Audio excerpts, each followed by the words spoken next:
Pemutakhiran data tahap 2 tahun 2021 anggota PKH telah dimulai. Simak video ini sampai tuntas supaya Anda tahu apa yang harus Anda lakukan sebagai anggota PKH untuk pemutakhiran data tahap kedua tahun 2021.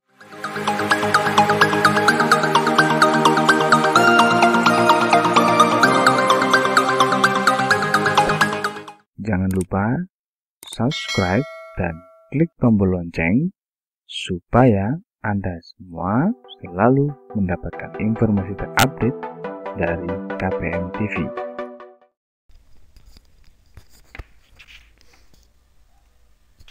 Nah, ibu-ibu semuanya, pemutakhiran data ini akan berlaku mulai November, Desember, dan akan berakhir di tanggal 31 Januari. Jadi ada waktu 3 bulan untuk Anda melakukan pemutakhiran data dengan melaporkan kepada pendampingnya. Nah, ibu-ibu semuanya, apa sih sebenarnya penjelasan dari pemutakhiran data? Pemutakhiran data adalah proses perubahan data terkini sebagian atau seluruh data anggota keluarga penerima manfaat PKH. Pemutakhiran data dilaksanakan setiap ada perubahan sebagian atau seluruh data anggota keluarga penerima manfaat. Jadi tidak ada batasan waktu kapan pemutakhiran data itu bisa dilakukan. Jadi sepanjang waktu ketika Anda semuanya, ibu-ibu semuanya anggota PKH ada perubahan data, maka segera melapor kepada pendampingnya supaya untuk dimutakhirkan data tersebut. Nah, tujuannya apa sih? Tujuan dari pemutakhiran data ini yang pertama yaitu mendapatkan kondisi terkini sebagian atau seluruh data anggota keluarga penerima manfaat PKH. Jadi situasi terkini dari anggota keluarga Anda itu akan terekam atau terbaca atau terdata di sistem kita, di sistem EPKH Kementerian Sosial. Jadi kondisi yang paling up to date, yang paling terkini itu akan kita peroleh ketika Anda melakukan atau melaporkan pemutakhiran data kepada pendamping.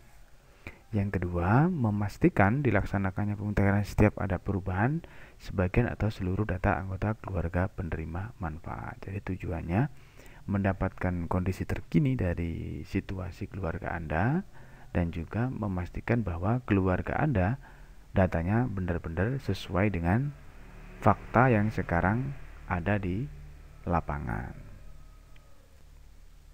Nah, pemutakhiran data yang sekarang dilakukan setiap 3 bulan sekali ini, setiap bulan itu adalah pemutakhiran data reguler atau rutin. Pemutakhiran data reguler atau rutin adalah pembaharuan data peserta PKH yang dilakukan setiap saat dan terus-menerus sesuai dengan kondisi terkini peserta PKH. Hasil pemutakhiran ini akan berpengaruh pada jumlah bantuan. Jadi selain dari hasil verifikasi dari pendamping. Jadi data Anda akan mempengaruhi nilai bantuan yang diperoleh. Nilai bantuannya apa? Simak di video ini. Jadi nilai bantuan Anda itu terpengaruh atau sangat terpengaruh oleh data yang Anda laporkan kepada pendamping. Jadi apakah Anda sekolah SD, SMP atau SMA atau naik tingkat, itu semuanya kan ada nilainya atau ada nominalnya.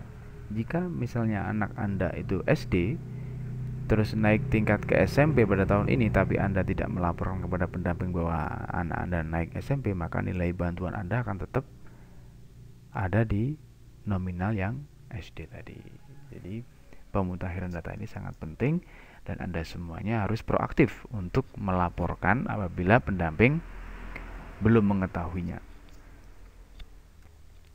Nah, pemutakhiran yang akan dilakukan yaitu pemutakhiran komponen. Jadi yang pertama, keluarga apabila suami istri kemudian istrinya hamil, segeralah melapor kepada pendamping dengan melampirkan fotokopi buku KIA ya, fotokopi buku KIA di fotokopi kemudian diserahkan kepada pendamping. Kemudian apabila punya balita juga sama, melampirkan fotokopi buku KIA, kemudian fotokopi kartu keluarga atau juga akte kelahiran, dan didapatkan kepada pendamping untuk menambah anggota baru di keluarga Anda.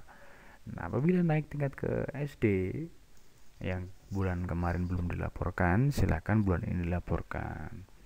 Naik SD situ dilakukan kepada pendamping, sekolahnya di mana, kelas berapa.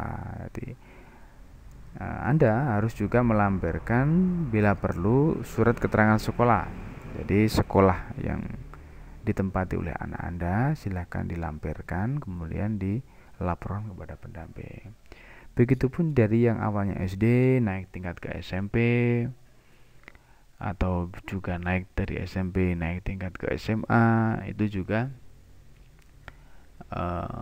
melampirkan surat keterangan sekolah bila perlu, atau cukup dengan fotokopi rapot itu juga bisa, untuk memastikan bahwa anak Anda benar-benar sekolah di sekolah tersebut.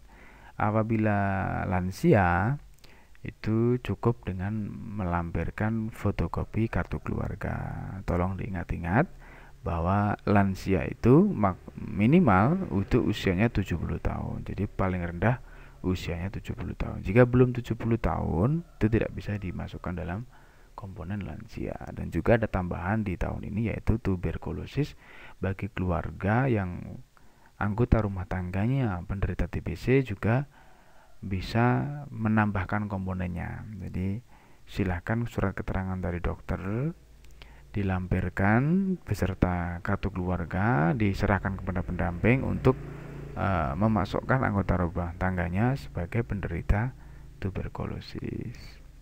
Jadi ini semua Anda harus memahaminya, bahwa apabila komponen Anda atau keluarga Anda komponennya tidak segera dilaporkan, maka nanti nilai bantuannya akan berbeda dari yang harusnya sesuai dengan nilai komponen tersebut.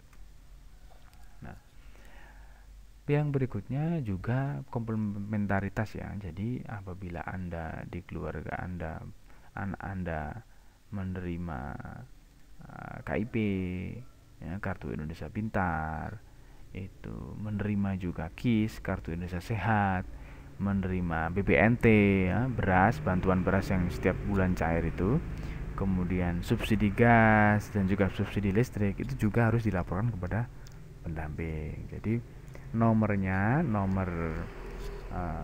bisa nomor kartunya itu silahkan di fotokopi. Jadi apabila BPNT kan ada ATM-nya ya, ada kartunya BPNT, kemudian KIP juga ada, KIS juga ada, kemudian listrik apabila Anda ada subsidi itu silahkan dilampirkan atau difotokopi, kemudian fotokopinya diserahkan kepada pendamping. Jadi komplementaritas ini penting ya. Jadi bantuan BPNT jika dapat dilaporkan, bantuan KIP Indonesia Pintar yang ungu itu jika dapat silakan dilaporkan kepada pendamping. Kemudian Indonesia Sehat, BPJS yang tanpa iuran itu tanpa membayar, itu juga dilaporkan. Jika Anda juga subsidi gas dapat dilaporkan juga, subsidi listrik dapat dilaporkan juga. Ini penting untuk dilaporkan kepada pendamping, supaya kalau memang Anda benar-benar tidak dapat salah satu dari semua itu, nanti pendamping bisa melaporkan bahwa Anda belum mendapatkan bantuan tersebut, karena memang anggota PKH itu harus juga dapat bantuan komplementaritas. Jadi harus juga dapat BPNT, harus juga dapat KIP, harus juga dapat KIS Sehat, harus juga dapat bantuan subsidi listrik dan gas. Jadi jika belum dapat, nanti pendamping bisa melaporkan ke sistem bahwa Anda memang belum mendapatkan bantuan tersebut, dan nanti insya Allah akan cepat untuk di cover atau mendapatkan bantuan tersebut. Saudaraku semuanya, bantuan pemerintah janganlah ditunggu-tunggu sehingga membuat Anda semua menggerutu. Tetaplah berusaha dan bekerja keras. Jika memang Anda adalah keluarga kurang mampu, insya Allah bantuan pemerintah akan sampai ke rumah Anda. Jika Anda keluarga sejahtera, saya doakan rezeki Anda lancar dan tidak berharap terus kepada bantuan pemerintah.